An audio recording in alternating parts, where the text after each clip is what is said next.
back everybody to another video in our Android development starter course. Now in this video already we have this working application here and I can toggle the checkboxes, so that's pretty basic, but it's kind of cool that we made that. But I would really like to move on beyond this, right? So in the first video we used Jetpack Compose to build out this UI. Then in the second video we introduced state and how we can use that to toggle that checkbox. Then in the third video, we actually pulled down data from our Firebase database that we created with a JSON file, and we did that using a library called Retrofit. And then finally, in that last video, we introduced something called coroutines, and we showed how we can use coroutines and suspending functions to run our network call, and it can be a lot more efficient, and definitely it's just better code that way, and it's more efficient and cleaner. But now in this video, we're going to look at how it is in Jetpack Compose that we can do navigation in our app, right? So what I want is I come over here and I click on a Christmas Carol, for example, and it will pop up with a Christmas Carol and show all the rest of the data that's associated with that book as well that's in our database. Jetpack actually comes with a pretty good navigation library that we can use to navigate from one screen to the other within Jetpack Compose. And this navigation library has three main parts that we're going to be concerned with using here. The first is going to be your navigation graph. So that's going to be where you're going to store all of the destinations and possible paths between those destinations. And then next, you're going to have your nav host. And the nav host is basically going to be a composable wrapper that we can store whatever screen we want in that. So whenever we navigate to a new destination, the components of this nav host are going to change to that new composable screen that we want to display after that. And then finally, you have your nav controller, and this is what's actually going to handle all of the navigation between different composable screens. So a nav controller is actually a stateful object. And the reason for that is because this is going to be responsible for sending the correct composables to the nav host. So it has to be aware of the state. And when we use the Jetpack navigation library, we get a few benefits. Is one, we don't need to worry about, like on the phone, you've got your back button, all of that. We don't need to worry about the back button or the up button because the Jetpack navigation library is going to handle all of that for us. And then also, when we use this navigation library, it's going to automatically scope all of our view model components so that they only live as long as a composable does. And additionally, it's going to make it fairly easy for us to put deep links into our program, which we're not actually going to do in this video, but maybe we'll do that in a future video. So in most modern apps, you're going to need more than one screen and more than just one thing here because we're going to have lots of data that we need to display. So in this app, like I said, we're going to click on one of these and that we're going to have that take us to a separate screen. But because we're taking that to a separate screen, technically we already have all of this data, but it's a good idea to keep all of our screens as independent from each other as possible. So what we're going to do is we're going to use this opportunity to perform another network call to pull the data down for just one individual book. How do we pull just one individual book? Well, if we look here at our database again, you'll see that each one of these, we have this RID field, and it starts at 0 all the way down through our bottom one, which is 19. So we've got this RID field in all of them, and that RID field is going to be mapped to the ID field in our book object. So essentially what we need to do is filter on that book object, because when I click on one of these here, I'm going to know, my application is going to know what that object is, and we're going to know the ID of that. So what we're going to want to do is query the database for that book object again. So essentially, we just need to add something to the end of our retrofit call. So before, you remember, we had our URL, which we copy from here, and then we put books.json on the end of that. So that's great, but we need to now, because we just want an individual element, if we sort on this RID field and then filter on the one that we're looking for, we should be able to pull just one individual book down.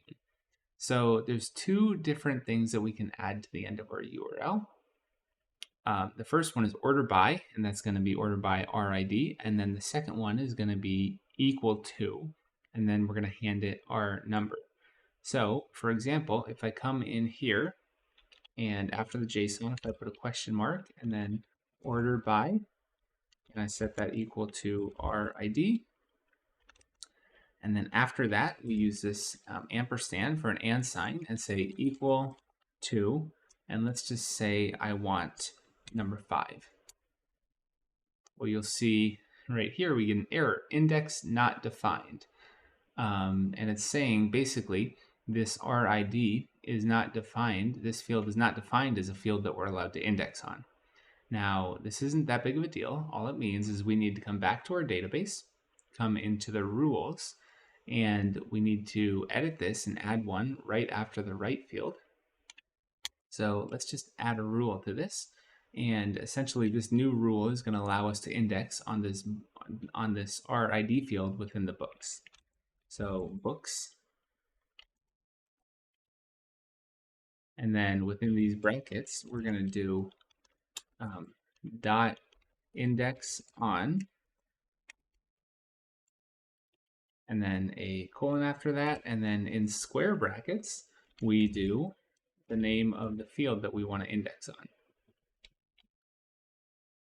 So now, if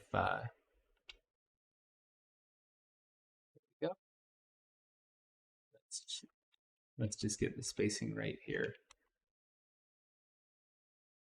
Okay, so now if I publish that and I come back here and I click refresh, you can see now it doesn't give us that error. It actually gives us number 5, which is that book that we were looking for. There's one more thing I'll show you here just because this looks a little bit messy, but that is how the computer is going to read it in.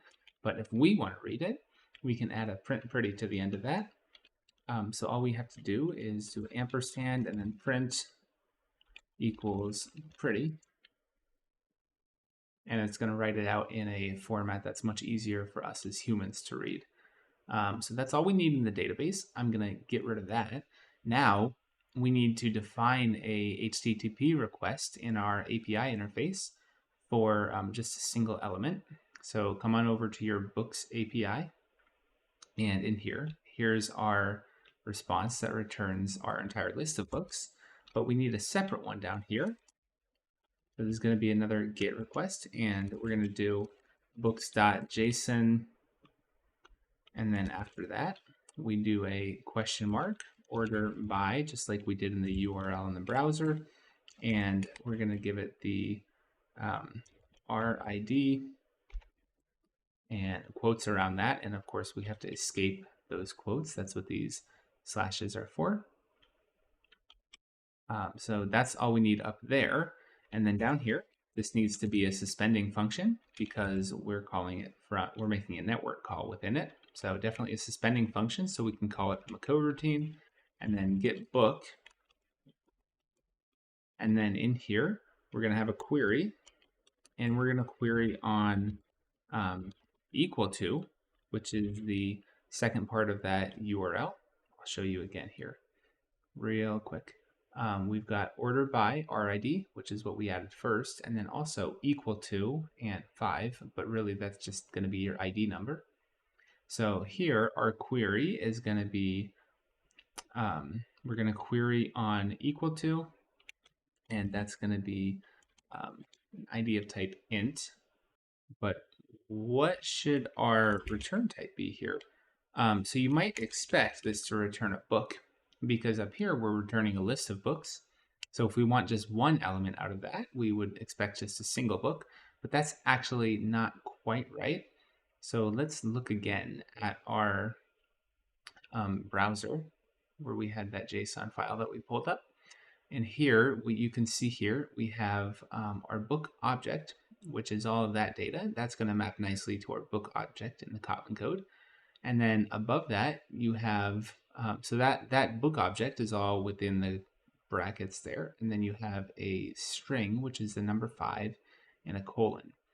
So this string, basically this book object, or rather what's going to become our book object in Kotlin, is paired up with a key string, that's number 5 up here, and that represents the ID in Firebase, which is not to be confused with the RID field that we added, which is also 5. But this is the ID in Firebase for essentially every time you add something to a database, this is going to track the number that this was added. So what that means to get around this in Kotlin, this is actually not a book. This is a map with a string and a book in it. So basically, what we need to return from this, instead of returning a book, we're going to return a map. And then within that map, we're going to say string and book. And then when we actually call this getBook function from our coroutine, we're going to have to strip off this map and the string. And really, we only want this book object. But this is just a little quirk that Firebase has. And this is one way to deal with that. So most REST APIs would actually just give you the book, just the book object here. But because Firebase operates this way, we have to do that as well. At least with any project that we're using Firebase in. So let's go ahead and write that code to actually execute this network call. And if you remember, before we didn't do our network call in our composable function, we did it in our view model itself. So we're going to do the same thing. So yeah, you could see here, view model scope.launch, and we're doing that get remote books. So we're going to do that same thing from our new screen.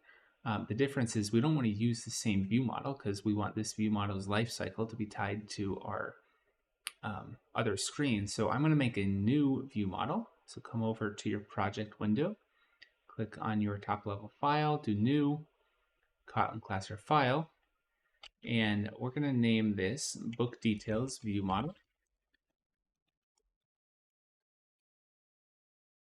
And still going to inherit from view model. Whoops. Nope, that's right. Still going to inherit from view model. We are still going to want a private var API, which is going to be of type books API that we can then use to make our network call. And then we're going to have an init block in here.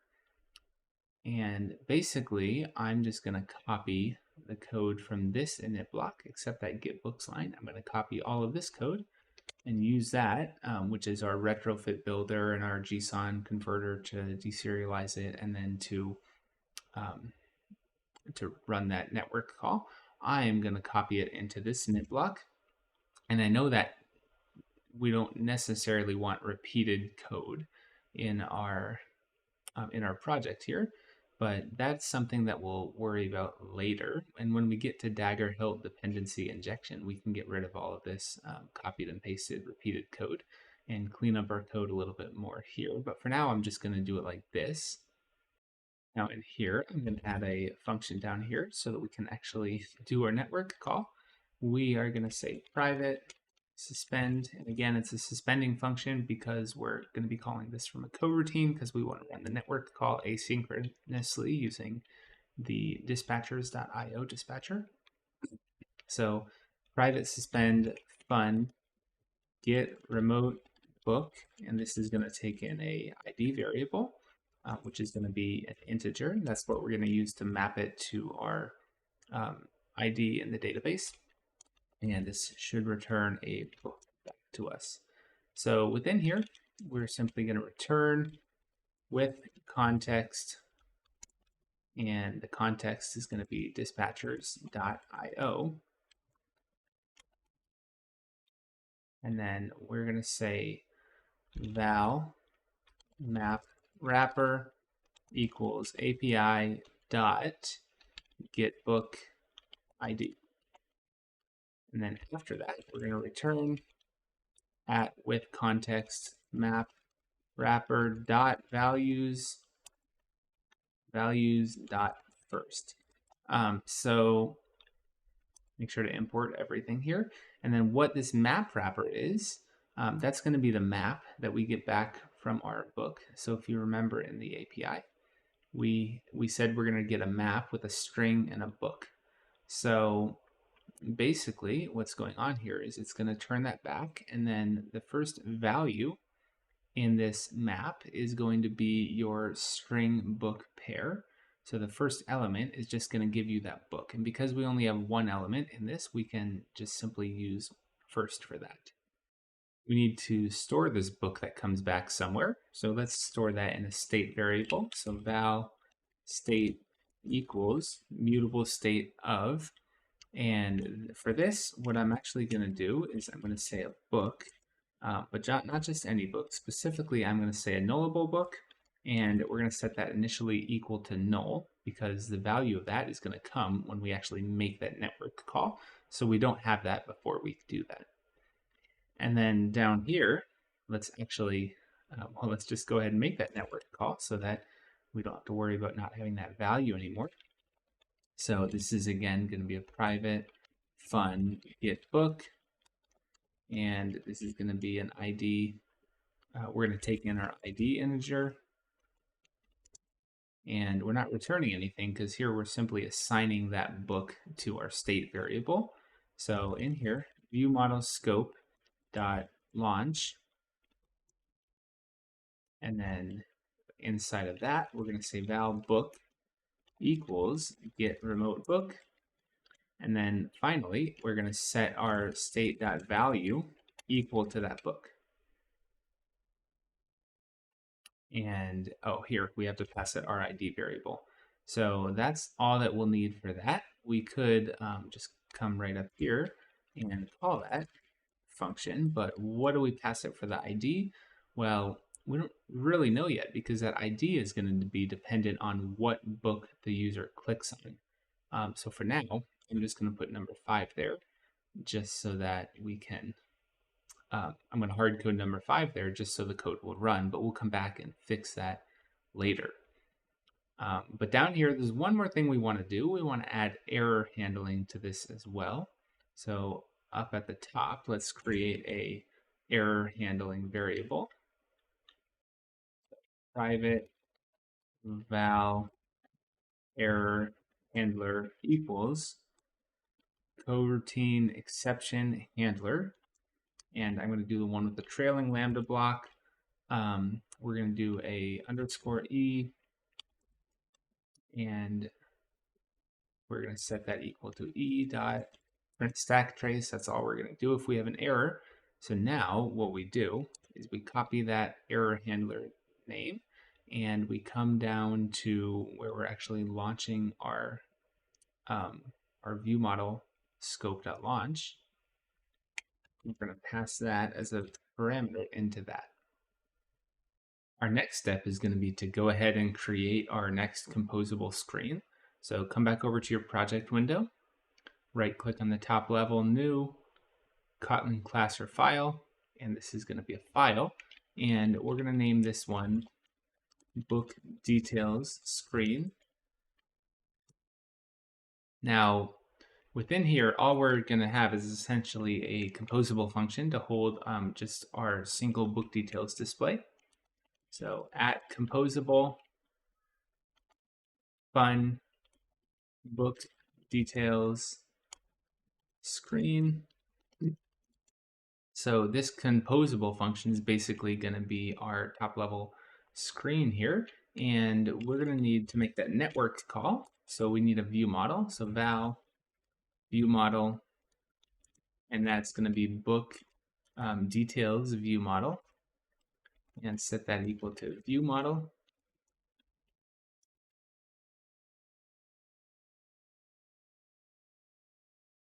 Import all the right things. Then val book equals view model dot state dot value, which is going to be that book that we got back from our network call. And then if book does not equal null, in other words, if the book is not empty, well, then in here is where we want to actually start building our composable screen. But to do that, there's a couple different pieces from our last screen that we're going to reuse. So go on over to your book screen, find your, let's see, this one, book details composable. We're going to reuse that. And then also the finished icon, reuse that as well. So remove the private identifier on both of those, the private keyword, because we need those to be public so that we can use them from our other file. Then we're going to add a new parameter to this book details composable here. So let me just space these out so they're a little bit easier to read.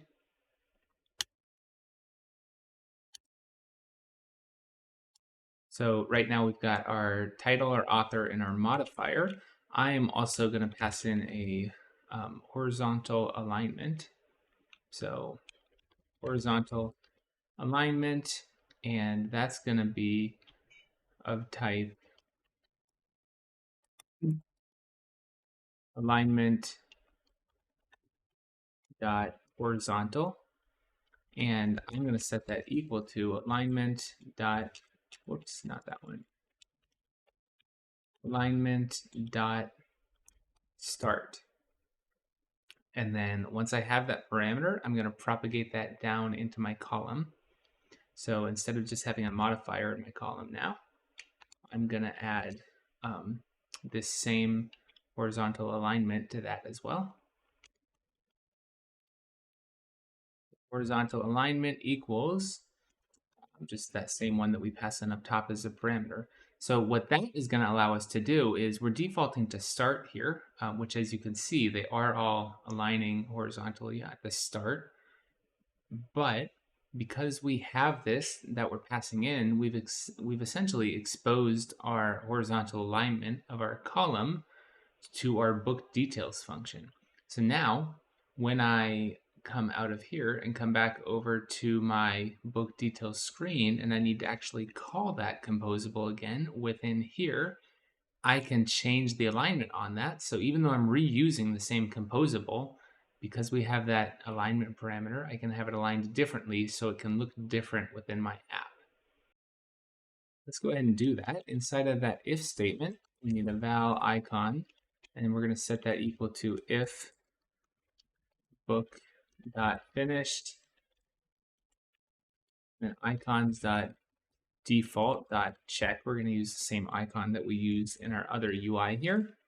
So go ahead and import both of those, else icons dot default dot clear. And then after that, all we need to do is call my finished icon.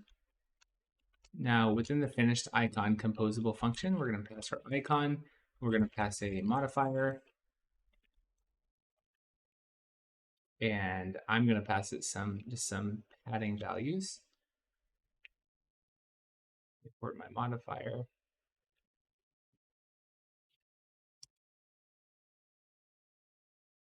So for the top, I'll do maybe just 32 dp. For the bottom, I'll do maybe again 32 dp.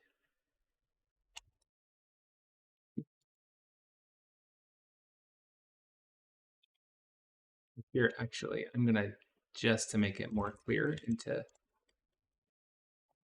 be consistent, I'm gonna make sure to assign labels to all of my variables, or all of my parameters rather, and then we need onClick here as well. So onClick equals, and I'm just gonna set that equal to an empty thing for now. Book details, we can call that one as well. And in here, all that we're gonna need, we need our author. So author equals book dot author. Then we have title. And I'll do title equals book dot title. And then after title, the next one is going to be, and by the way, again, if you hit Control P, this will tell you what all of your parameters are. So the next one is going to be our modifier. So our modifier equals modifier dot padding, and I'm going to set the bottom padding for that only to 32 data pixels. And then finally, we have that horizontal alignment that we added, and I'm going to set that equal to alignment.center horizontally. So now if I ran that program, well, I haven't changed the screen, but essentially we've got our icon and then the data, which is that icon, and then the title and the author. but there's actually some additional pieces of data from our database that we want, such as the series and the genre. So I'm going to add all of that again. To do that, I'm just going to make a quick new composable down here, and we'll just call it fun additional data, additional details actually. And this is going to take in a genre, which is going to be a string. Also going to take in a series, which will also be a string, and we'll take in a modifier, set that equal to a normal modifier, and we'll give that a default value of padding with bottom equal to 32.dp. And then after that, I'm going to also pass some horizontal alignment into this one as well.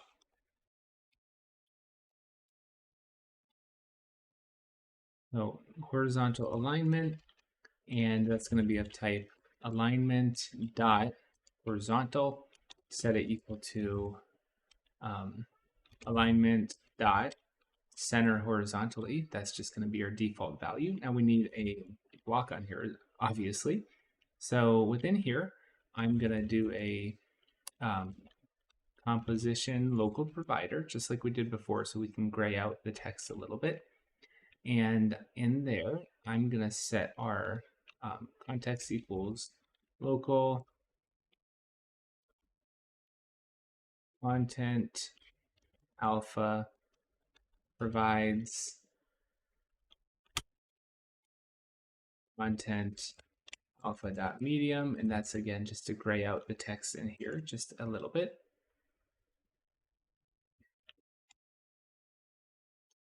Now, within here, within this block, this is where I want to put my actual code, so whatever we want displayed. So all I'm going to have in here is a text where a composed text, and that text is going to be our genre, and then our font size we'll just set equal to 20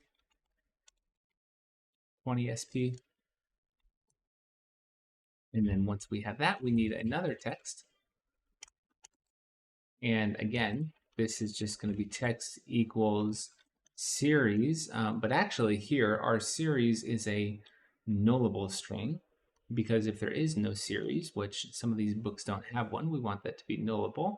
So we can't just print out the series here, because if that's null, that's going to crash our app. So what we're going to do is the Elvis operator, and just put a predefined string here, no series. And then same thing here, font size equals 20 SP. Now, all we need to do is write down here under book details, add a call to additional details. And in here, genre equals book dot genre. And our series is going to be equal to book.series. And what? We need to make that a nullable string here as well. So we take a genre, which is a string, and a series, which is a nullable string. And now, if we come on over to main activity, and instead of running our book screen, let's comment that out. And let's go ahead and run our book details screen. Give that a compile and run. So if you're paying attention at all, you'll realize that the first thing we notice when we look at our app is that this looks terrible. I've made a big mistake here, and I essentially forgot to arrange anything on my composable screen. So let's go on back over to book details screen, and inside the book details screen, essentially we have our icon and then our book details and then additional details. And right now, these aren't in any sort of arrangement, so they're not in a column or a row or anything like that. So they're all sitting right on top of each other. So I'm going to fix that. Put all of this inside a column. So let's just take, yeah, we want all of that. And I'm going to put it inside of that new column that I just made. And let's actually get rid of that padding on the book details. And then up here for for this column, we're going to want to hand this some horizontal alignment and set that equal to alignment.center horizontally. And then I'm going to hand that a modifier as well, modifier dot fill max size. And then we'll give that just a little bit of padding as well with 16 data pixels. So there we go. Let's try that one more time. Yeah, much better. So here, now that we put it in a column, you've got our icon up top. You have our book title, which is so these first two, A Tale of Two Cities, the title and then the author are part of this book details. And then the additional details is what's spitting out these other two text fields down here. Now all we need to do is add the navigation, because right now I can't actually go anywhere in this app. If I hit back, it just comes back to my home screen. So I need to add navigation to get from my list of books to an individual book details page. Before we can do that, we need to add the dependencies for that. So go on over to your build.gradle at the app level. And then under JSON, I'm just going to add another section down here for navigation. And in navigation, just one line is all we need. Implementation, Android X.navigation, let's see, this top one here. And then make sure to hit sync now. Now come back on over to mainActivity.kt, and we can get rid of these two fields up here. I'm going to add a new composable within here for where we're going to store all of our navigation components. So at composable notation, private fun book tracker app is what I'm going to call this. And I am simply going to take that book tracker app and call it from within my set content block up above. Okay, so now to actually do our navigation, what do we need inside of here? Well, let's see. First of all, we need a nav controller. So val nav controller equals, and here a nav controller actually needs to be a stateful object because it has to keep track of the current state of the navigation so that it knows where it is and where it's going next. So we're going to use remember nav controller and just leave all the parameters blank on that. And then after that, I'm going to add a nav host using that nav controller. So nav host,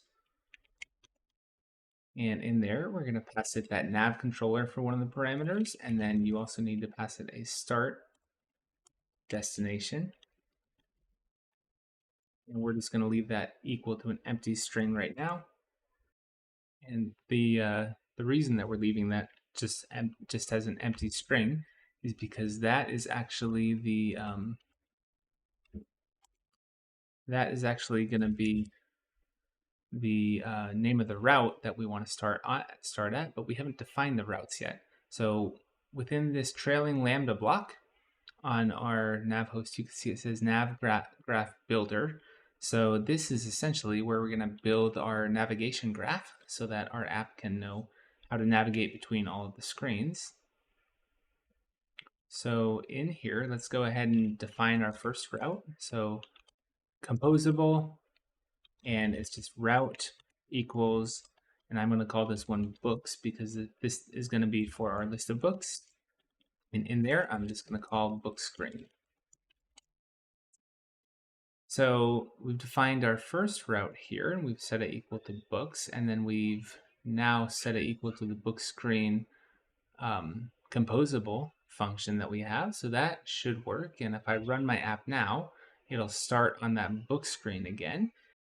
But since we're going to have two screens, we actually need to have two routes here as well. So let's add the second route down here.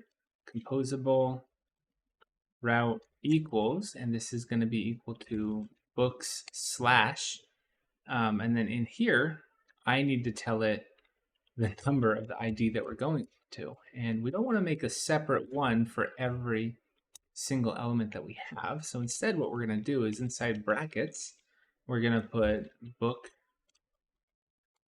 underscore ID, and we're going to use that to map to the ID that we're pulling down from our Firebase database. Now, inside of there, I'm going to need to actually add another parameter for that as well. So let's just space that out a little bit better. So in here, route equals, we'll set our route in there. And down here, we need our trailing lambda. I'm just going to call my book details screen. But in here, we need to define what that book ID is. So I'm going to add arguments equals list of, and then in this list, I'm going to say nav argument, which is a navigation argument, and then in there, I'm going to hand it the book ID.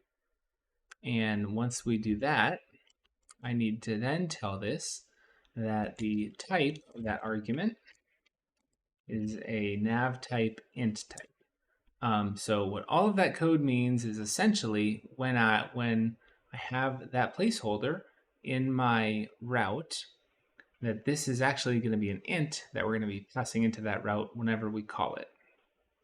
So now that we've defined our two routes, we can go ahead and start to perform the actual navigation between the two. But to do that, we'll actually need a callback or a trigger to notify us when the user actually presses on one of the books and we need to navigate. So go back on over to book screen. And now in book screen, we're going to add a new parameter to expose the clickable callback function of the card modifier. We're going to expose the clickable modifier of the card. So right here in this card, we need to add something to the modifier. We're going to say dot clickable, and I'm going to set that equal to on item click book.id. So here you'll see this is unresolved, and of course that's true. I'm going to pass that in as a separate argument up here. So we say on item click, and this is going to be, it's going to take one parameter, which is going to be an int, which is that ID, and we'll pass back a unit from that as well. Now, while we're here, I'm actually going to rename this on click, because now we have on click and then on item click, and that can be a little bit confusing. So I'm going to rename this on click. So refactor, rename, and we're going to call this on favorite or on finished click. Okay, so now that we've renamed that, we also need to come up here where we're calling our book item, and now we have three different parameters that we're taking in, but I'm only providing one plus the trailing lambda block for the on finished click. So let's fix that. So we have book, and then we have on finished click, and I'm just going to leave that how it is and take that lambda block, put it up there, and let's just take out the spacing there now just to make it a little bit easier to read. And then finally we need the on item click, and on item click here we are going to set equal to ID on item click, passing that ID. And again, you'll see that we don't have on item click. Well, I'm going to actually add that up top here as well, so that my book screen, whenever I call it, we have to add the on item click to that book screen call as well. So let's do that. On item click int ID equals unit. And we are just going to set that, give that a default value of an empty lambda block. Okay, so now we're good. We're using the callback function from, here on item click, you could see that comes all the way down into my book item, and then all the way down into my clickable on my card, which means whenever I click on that card, well, now I have a function that I've exposed all the way up that I can define. Now come back on over to the main activity. And since we exposed that function, we can add a trailing lambda block to our book screen. And in there, we're going to do nav controller dot navigate And then inside navigate, we're going to hand it books/$ID. So that'll take us to our second route down here. And while we're at it, we actually need to tell this what our start destination is going to be. So let's go ahead and set our start destination to books. And now if we run our code, and let's say I click on one of these, you can see it actually does navigate. And that one worked. I clicked on A Tale of Two Cities and it brought us to A Tale of Two Cities. But if I go back and click on maybe The Return of the King, it also brings us to A Tale of Two Cities, and then The Hobbit, A Tale of Two Cities. So what's going on here? Well, basically, in our book details view model, we hard-coded this to 5, right? So the book in our list with the ID of 5 is A Tale of Two Cities. So I need to pass an ID into my getBook function. So if I come back to main activity, I can see here that I have a nav backstack entry exposed here. Now, I can actually get my ID from the nav backstack entry. So I can say val ID equals it dot arguments dot get int, and then in there I could say book ID. So that would actually give us our ID, but then what do I do with it? I can't pass it to my book details screen because my book details screen isn't expecting any parameters there. I need to pass that, I need that in the view model instead, not in the composable.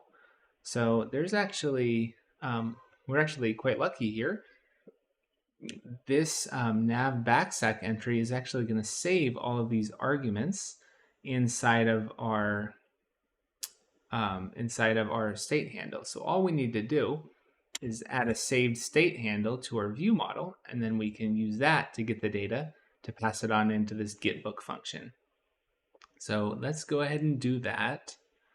Up here at the top, when we're making the view model, we have our empty, just standard view model constructor here, but I want to add another constructor for my top level book details view model.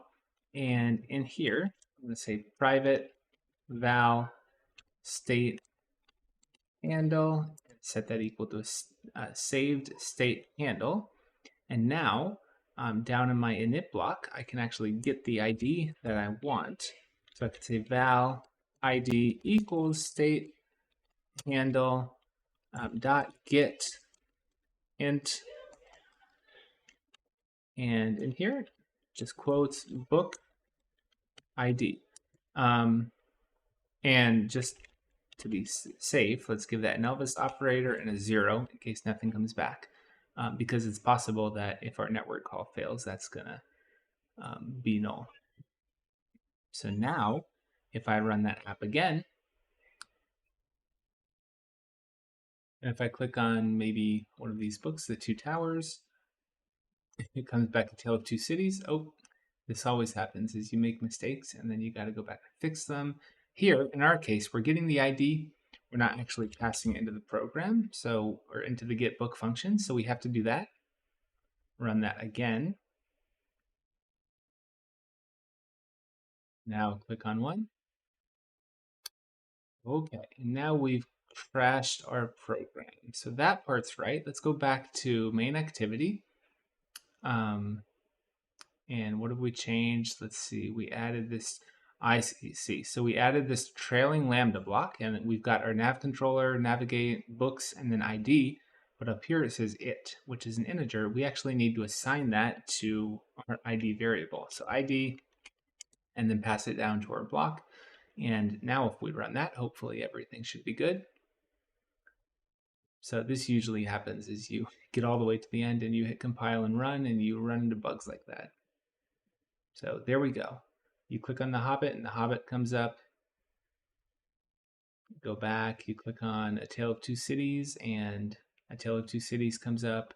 If you click on any of these books, it should bring that one up. So Alice in Wonderland, there we go. So now we have a working navigation component within our little book tracking app here. So hopefully this video has been helpful for you. We went over Um, we went over navigation graphs, navigation host, navigation controllers, and how to use all of those together and how to navigate to a new screen. We also briefly covered how to do just a HTTP network query and just querying that Firebase database for just a single element instead of the entire JSON file. So hopefully this video has been helpful. Definitely like and subscribe, and we will see you in the next video.